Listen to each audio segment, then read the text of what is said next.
Terima kasih Tan Sri Yang di-Pertua kerana memberi saya peluang untuk mengambil bahagian dalam perbahasan bajet 2014. Pada keseluruhannya saya ingin beri satu pandangan saya terhadap bajet 2014, iaitu adalah perbelanjaan pembangunan di bawah bajet ini amatlah kurang.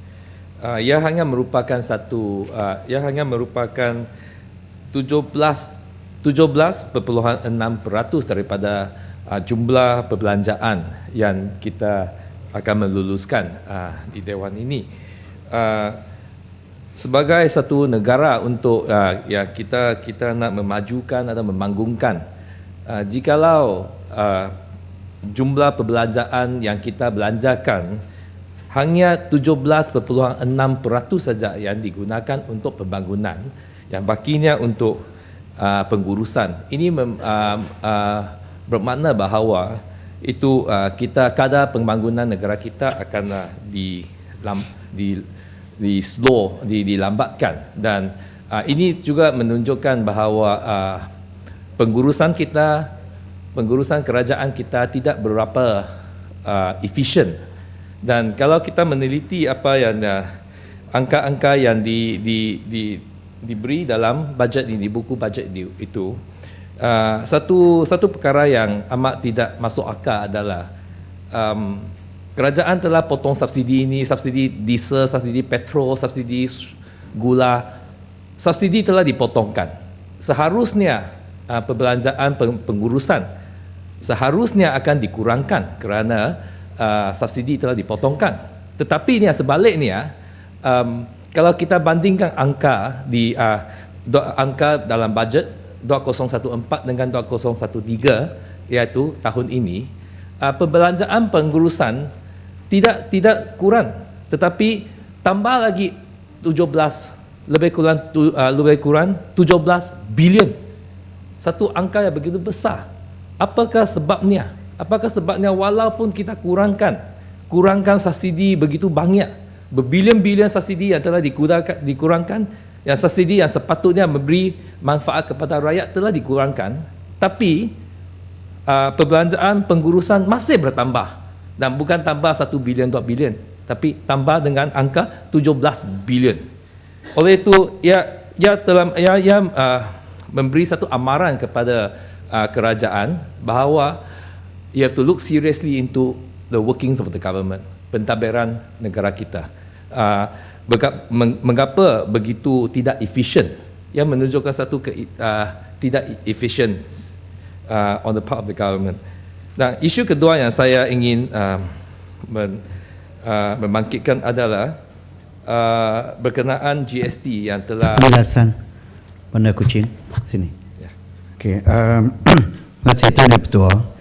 Tadi Bandar Kuching ada sebutkan bahawa kerajaan seolah-olah menjadi tidak efisien apabila tidak memperuntukkan perbelanjaan yang banyak kepada pembangunan.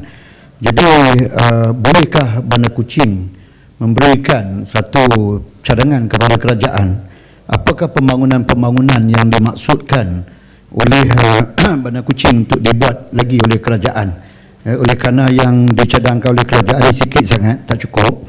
Jadi yang Bandar Kuching cadangkan lagi apa dia tu agaknya? Terima kasih. Pembangunan projek seumpamanya buat jalan, buat jambatan, itu infrastruktur semua ada. Dia kena Tuan Ketua, kalau nak bagi cadangan dia kena spesifik. Ya, sebab perbelanjaan ini itu, dia ada kos dia, dan kos ini telah spesifik. Tan Sri, oleh itu saya beri komen keseluruhannya. Comment, a general observation. Ini ada ratio yang tidak sehat. Ratio perbelanjaan yang tidak sehat, pengurusan yang begitu banyak, mengambil begitu banyak, dan perbelanjaan pembangunan yang hanya 17%. Tahun ini 2013 masih ada 19.7% untuk pembangunan. Tahun depan 2014 kurang 17.6% saja untuk pembangunan. Dan isu kedua yang saya ingin sebutkan adalah mengenai GST. Saya tahu ramai yang telah cakap dengan tentang GST dan yang berhormat dari Barisan Nasional saya teliti apa yang dibangkitkan, dihuraikan adalah nak mengkaburkan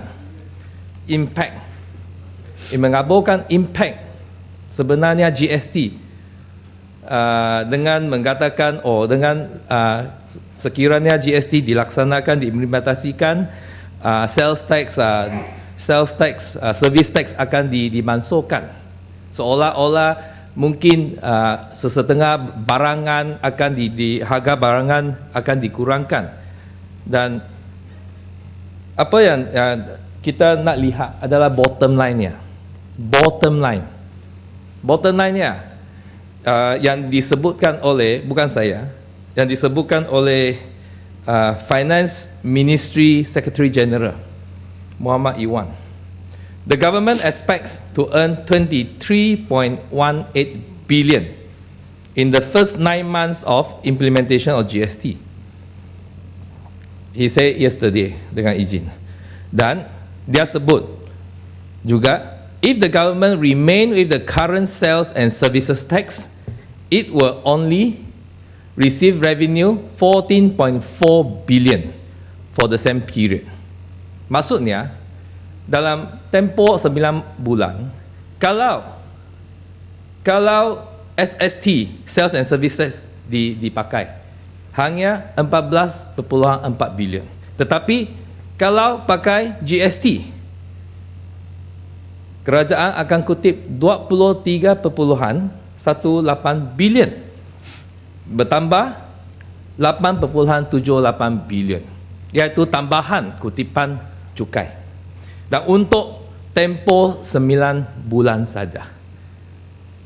Dan kalau kita buat satu perkiraan yang simple, lebih kurang 1 tahun GST akan menambahkan itu kutipan cukai GST akan menambahkan revenue pendapatan kerajaan dengan lebih kurang 11 bilion.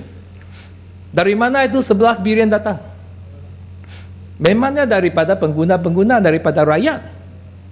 Maksudnya, kalau kita berbanding dengan tax system sekarang, sales and services tax, dengan GST, rakyat terpaksa di bawah GST terpaksa membayar lebih 11 bilion ringgit Malaysia 1 tahun. Kalau kita bagikan kepada setiap rakyat 28 juta orang populasi kita, satu orang terpaksa bayar tambahan 400 1 tahun, 401 tahun sebagai cukai tambahan daripada sales and services tax. Ini adalah ketara yang merupakan satu bebang ke atas. Boleh ke saya minta mencelah? Ke atas, ya, sila. Boleh.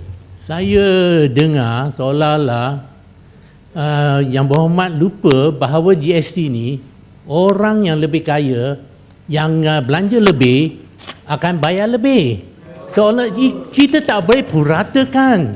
Kalau ini memang tak, kalau orang miskin mungkin kebanyakan perbelanjaannya dikecualikan daripada GST.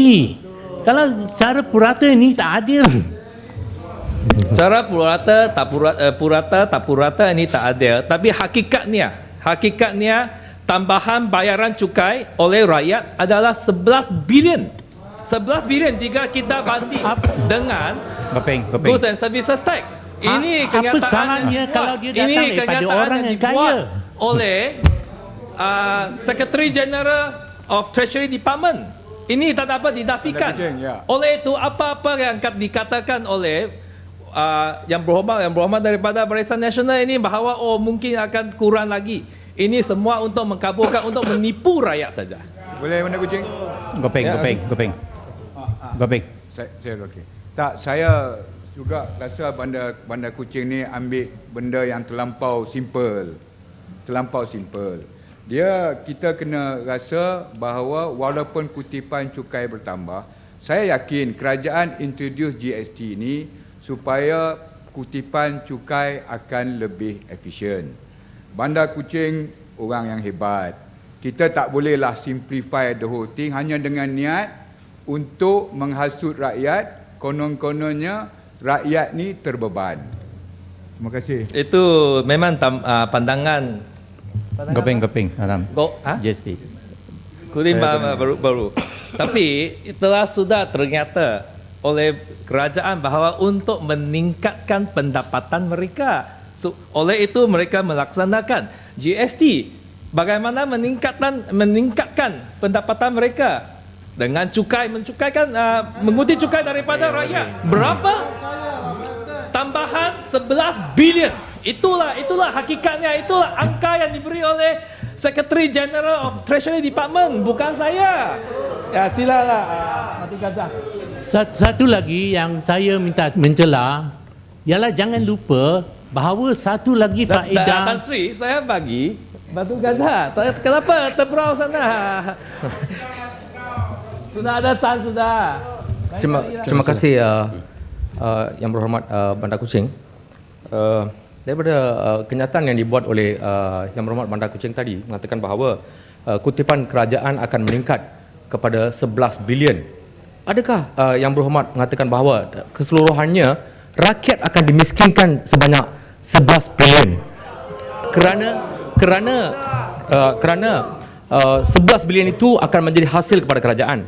Dan adakah Yang Berhormat juga bersetuju bahawa ini adalah satu cara yang digunakan oleh kerajaan kerana mereka telah berhutang begitu banyak daripada negara lain dan mereka untuk menyelamatkan mereka daripada beban hutang antarabangsa ini, mereka terpaksa pindahkan tanggungan itu kepada rakyat. Adakah Yang Berhormat bersetuju? Ya, ini memang kalau kita 2 bulan sebelum pembentangan bajet ini sudah fix rating, sudah memberi amaran bahawa hutang negara kerajaan kita sudah terlampau tinggi. Oleh itu mereka mesti cari jalan untuk mengutip lebih cukai supaya fix rating ini akan dipulai balik lebih baik lagi. Walaupun saya bukan seorang ekonomis, saya pun tahu GST hasilnya datang daripada Gopeng. Yang Berhormat. Terberau. Yang Berhormat. Lain kali lah nanti bahas. Nanti mau argue dengan menteri. datang daripada been given a chance. dielak. You still want to daripada defend orang PM yang government? sepatutnya bayar cukai tak Terberau bayar. ini MCA. Hanya 7-Eleven still want to defend the Okey, mana IPN. satu Yang Berhormat? Terima kasih. Terima kasih Bandar Gopeng. Kuching, Tan Sri Yang Bertua. Memang kebetulan kalau kita lihat kepada bottom line 11 bilion ini memang datang daripada rakyat biasa. Kalau sebelum ini penerima BRIM memang tidak perlu bayar cukai pendapatan, tetapi sekarang mereka perlu bayar melalui GST. Dah bayar sales tax dari dulu lagi. Sales tax dari dulu dia tak bayar sales tax ke dulu? Ini tak faham ke? You tahu apa itu lampiran A1 dan lampiran A2? Pergi baca dulu. Sebab kalau kita lihat antara tujuan untuk kenakan GST ini adalah supaya cukai pendapatan dan cukai korporat boleh dikurangkan. Ini bermakna orang kaya, syarikat-syarikat besar seperti Sandabi, seperti Panasonic, seperti AIA dan sebagainya akan kurang bayar cukai, tetapi orang penerima BRIM akan bayar cukai. Adakah ini adil? Ini memang tidak adil, tapi apa boleh buat, itu kerajaan Barisan Nasional selalu bikin barang yang tidak adil. Ya, saya juga ada. Selepas itu GST sudah over, saya akan pergi ke tajuk ketiga saya. Kerana GST ini memang satu hakikat. Rakyat terpaksa membayar tambahan cukai 11 bilion. Dan apa yang tadi sebutkan, ya, ini kerajaan Barisan Nasional itu ada bersikap dalam dua muka lah. Sebelum dan selepas PIU ke-13. Sebelum PIU ke-13, dia kata rakyat didahulukan.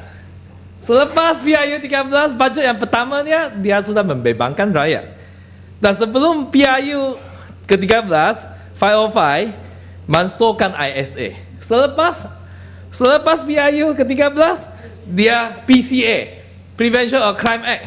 Sebelum PIU ke-13, dia kata nak transparent, nak liberalize. Selepas PIU ke-13, dia meminta itu penal code mengharamkan segala disclosure of information. Dan ini banyak kita boleh tengok itu dalam dua muka. Sebelum PIU ke-13 dan selepas PIU ke-13. Dan juga pun Ling Leong Sek, PKFJ skandal itu orang yang terlibat. Sebelum PIU ke-13 mereka tuduh dia dakwa dia di mahkamah. Selepas PIU ke-13 dibebaskan. Pembunuh Altan Tuya pun sebelum PIU ke-13 Itu menghina mahkamah tu, menghina mahkamah. Selepas Bawa PIU tuduhan ke-13 menghina mahkamah. dibebaskan. Apa ni Barisan Nasional buat? Dalam dua muka lah. Oleh itu Bandar Kuching. dan ya satu lagi yang saya nak contoh yang saya nak sebutkan, Bandar Kuching. iaitu mengenai tak boleh layang. Mas Gading, kawan. Lain kali layang. Lain kali layang. Mengenai Sarawak. Mas Gading. Mengenai Sarawak. Biarlah saya habiskan Peraturan. itu. Peraturan. Contoh talan tok muka. Peraturan. Ya, dia. Sila Bandar Kuching. Peraturan. Peraturan apa? Okey, Bandar Kuching. peraturan. Bandar Kuching. Dengarlah. Apa? Peraturan 36(2). Ha? I'm going to Tidak share it. boleh disebutkan apa-apa perkara yang sedang dalam timbangan mahkamah sekiranya pada timbangan mahkamah. Yang ini telah pun diputuskan oleh mahkamah. Dia dah melakukan perbuatan contempt of court ni. Terima kasih. Sila. Okey. Terima kasih Tan Sri. Tan Sri juga seorang peguam yang by training. So I think that sort of argument we don't have to layang. Ya, mengenai Sarawak. Dato' yang dipetua, Tan Sri yang dipetua. Mengenai Sarawak. Kerajaan Barisan Nasional kata dia ambil berat pembangunan Sarawak. Tapi kalau kita tengok dengan telitinya di bawah Kementerian Kerja Raya, di bawah masuk pembangunan untuk jalan raya dan jambatan untuk seluruh Semenanjung Malaysia. Tahun depan dia akan terima, dia diperuntukkan 2.8 bilion 2.8 bilion ringgit Malaysia untuk pembangunan di bawah maksud di bawah butiran jalan raya dan jambatan. 2.8 bilion. Sabah 476 juta saja. Sarawak 200 juta saja. Kalau kita bandingkan angka-angka ini untuk jambatan dan jalan raya di bawah Kementerian Kerja Raya, Sarawak hanya terima lebih kurang 6% daripada jumlah peruntukan yang akan diluluskan. Sedangkan keluasan Sarawak adalah lebih kurang 1/3 daripada keluasan seluruh negara. Dan selepas dan tambahan juga tahap infrastruktur di Sarawak adalah lebih mundur daripada Semenanjung.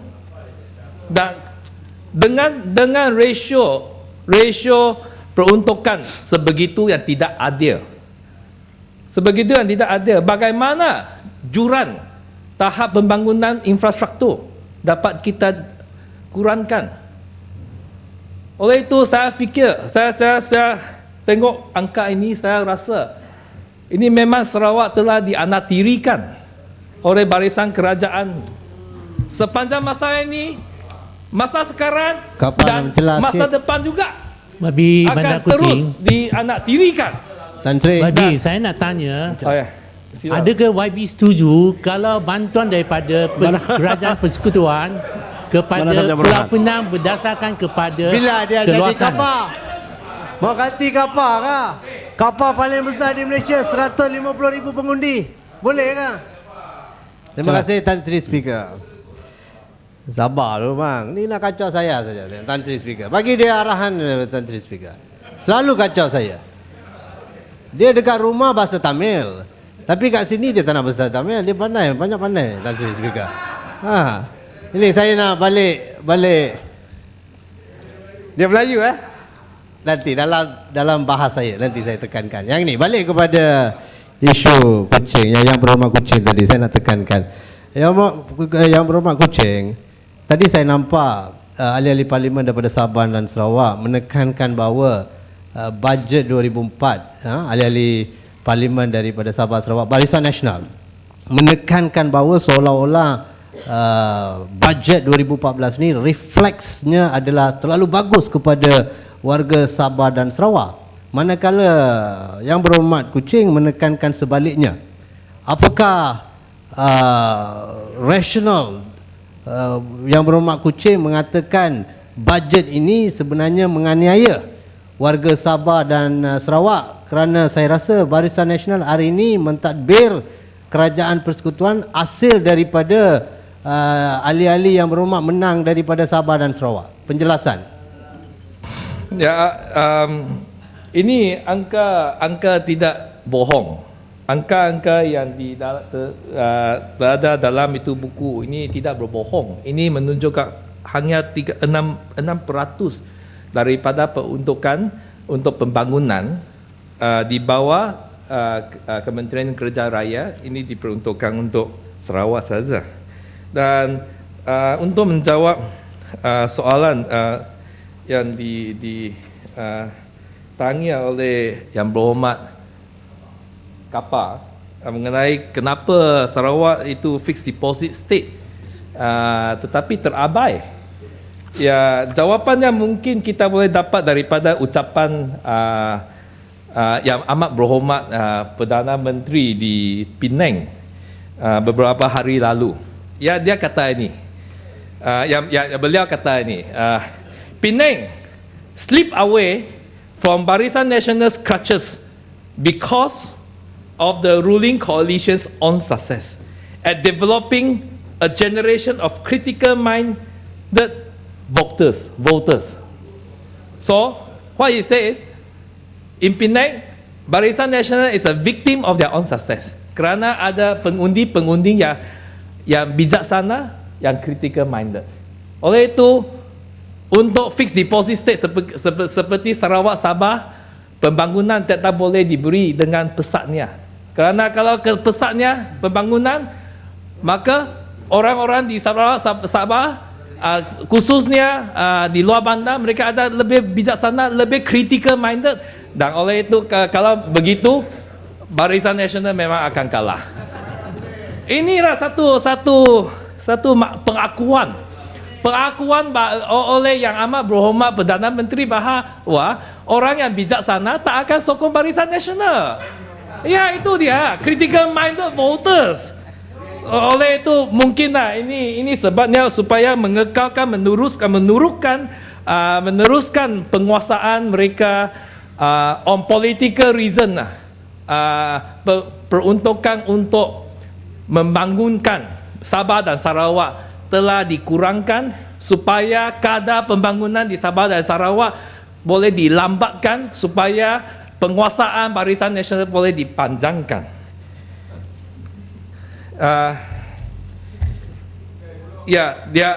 Isu keempat yang saya ingin bangkit adalah mengenai apa yang disebutkan 500 juta telah diperuntukkan untuk Pen Borneo Highway. Datuk Yang di-Pertua, tahun lalu semasa kita di Dewan Yang Mulia ini, Menteri Kerja Raya telah buat satu kenyataan bahawa saya akan baca memetik daripada Hansard. Laporan kajian pelang pembangunan rangkaian jalan raya HNDP untuk negeri Sabah, Sarawak dan Labuan. Kajian tersebut telah dimulakan pada tahun 2008 dan siap sepenuhnya pada tahun 2010 dengan kos sebanyak ringgit Malaysia 3.5 juta. Okey, selepas dia kata, I quote, menerusi kajian HNDP fasa 2 ini, Jalan Pen Borneo telah diberikan lebih penekanan lagi, di mana jalan ini akan dinaik taraf kepada 2 carriageway secara berperingkat-peringkat bermula dari tahun 2011 hingga 2025. Dan ini adalah kenyataan yang dibuat oleh Menteri Kerja Raya, tapi dia sudah kena drop sudahlah. Tapi ini juga merupakan satu pendirian kerajaan. Dan 2025 mengikut apa yang disebutkan, Pen Borneo Highway akan dinaik tarafkan sepanjang jalan 2 carriageway 4-lane highway.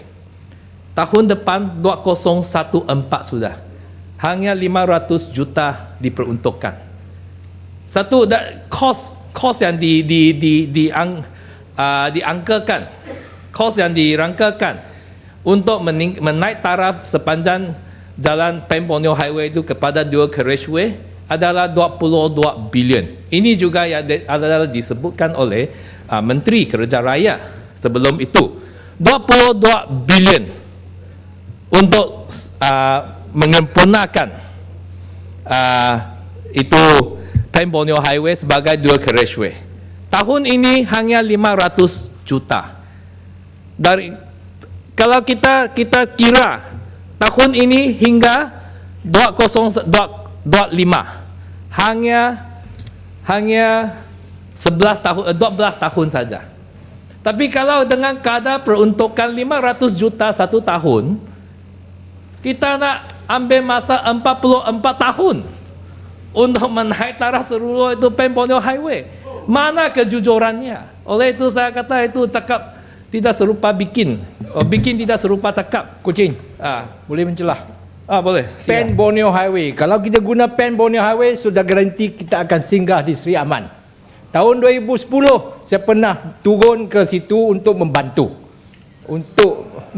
Dalam pilihan raya di Sarawak. Saya dapat tahu, sebab saya berpangkalan di situ selama 2 minggu, saya dapat tahu bahawa hospital besar untuk Seri Aman telah dijanjikan menerusi beberapa menteri kesihatan.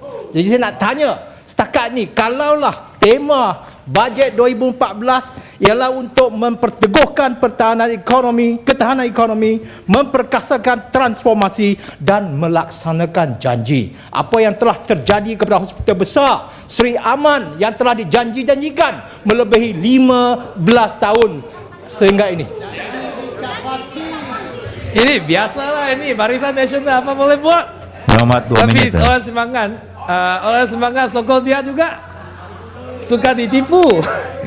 2 menit lagi Ahmad ya. Okey, satu lagi saya yang ingin saya sebutkan dalam dewan ini adalah mengenai kalimah Allah.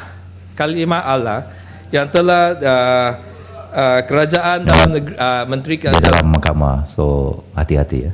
Okey, saya akan berhati-hati. Ya.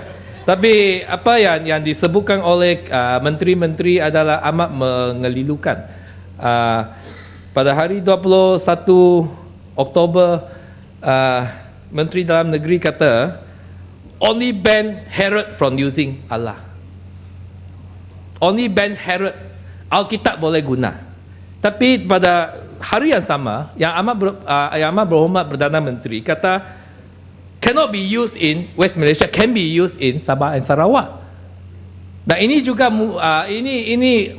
merupakan satu pendirian yang dia bercanggah di antara kedua-dua orang menteri dalam kabinet. Dan juga apa salahnya? Nah, untuk penganut Kristian menggunakan kalimah Allah untuk merujuk kepada Tuhan mereka. Apa salahnya? di Sarawak saya rasa yang berhormat daripada Barisan Nasional juga setuju dengan saya bahawa kita amatlah harmonious, tak ada ketegangan perhubungan kaum. Kristian nak pakai nak guna kalimah Allah pun boleh, untuk merujukkan Tuhan mereka sendiri pun boleh. Oleh itu saya rasa I think ya sudah sampai masa lah kita stop all the crap. Untuk Barisan Nasional, Kerajaan Barisan Nasional to stop all the crap. Jangan mainkan itu isu agama. Kita bukan sahaja menyusahkan orang kita sendiri, maka kita sudah menjadi satu laughing stock di international, di antara bangsa. Ya. Peraturan 36(2) tadi. Ya. Tidak boleh disebutkan apa-apa perkara yang sedang dalam timbangan mahkamah. Isu kalimah Allah ini masih lagi dalam timbangan mahkamah. Jadi wakil daripada Bandar Kuching ni tak berapa. Nice try. Sebentar ya Mat. Sebentar. Yang Mat Kuching sebentar. Saya yang Mat Tersig Logo, saya telah pun reminded. Peringatkan yang umat Kuching untuk berhati-hati tentang isu yang dibawa itu. Saya tahu, saya sudah. Bandar Kuching. Terima kasih. Yang umat boleh alih lah yang umat. Bandar Kuching. Masa yang umat pun dah habis yang umat. Untuk menyelesaikan masalah ini, hanya tarik baliklah itu order Home Ministry boleh selesaikan perkara ini. Terima kasih. Bandar Kuching. Satu lagi itu isu yang pendek yang saya ingin sebutkan. Kalimah Allah, you berhati-hati ya Kuching. Dia berulang kali sebut Pertamanya adalah mengenai projek terbengkalai. Itu siapa ni? Itu Timbalan Menteri. Bagi sana dulu. Ini speaker apa ni tuan speaker? BBC pergi belakang. Kalau nak jadi BBC pergi belakang. Saja lagi. Kalau nak jadi BBC pergi belakang. Ada ruang kosong ni. Ada ruang kosong. Yang umat. Projek terbengkalai. Projek terbengkalai dan pembeli rumah. Dia minta alih tajuk. Dan saya juga minta Bandar Kuching habiskan dan masih masa yang umat. Ini pendek saja. Banyak pembeli rumah yang di bawah projek yang terbengkalai, abandon project, mereka terpaksa bayar itu interest kepada bank-bank yang finance beri pinjaman kepada mereka, sedangkan mereka tidak dapat tinggal dalam rumah itu bertahun-tahun kerana pemajunya sudah lari, tak dapat meneruskan itu projek. Dan ini merupakan satu beban yang amat berat kepada pemberi. Saya rasa lah sudah sampai masa untuk kerajaan membuat satu polisi di bawah bahawa bank-bank yang memberi pinjaman kepada pembeli rumah yang di mana projeknya terbengkalai seharusnya tidak boleh chargekan interest atas pinjaman yang diberikan kepada pembeli ini. Ini kerana bank-bank merupakan satu institusi yang besar. Mereka dapat they can absorb the cost better than the purchaser, dan juga mereka pun ada tanggungjawab sebelum beri pinjaman kepada pembeli rumah. Mereka ada itu resources untuk membuat tinjauan terhadap pemaju yang jual rumah ini, sama ada pemaju ini adalah financial security or not. Ini adalah akhirnya ada mengenai telekom di Sarawak sekarang. Banyak kabel telekom kena dicuri dan telekom memakan masa 2 bulan 3 bulan untuk memasangkan itu kabel telekom ni dan sepanjang masa ini pengguna mereka tidak dapat guna itu telefon, tetapi pada masa yang sama telekom masih chargekan itu yuran bulanan, yuran sewa telefon atas pelanggan mereka. Saya rasa ini tidak adil. Oleh itu saya menyeru kerajaan supaya di case di mana itu telekom kabel itu telah dicuri dan telekom ambil masa 1 minggu mungkin beberapa hari untuk memasangkan itu kabel. Haruslah telekom tidak harus mengutip lagi menchargekan yuran bulanan atas pelanggan-pelanggan mereka. Haruslah beri satu diskaun di mana yuran bulanan harus di wavekan, dipotongkan. Sekian, terima kasih.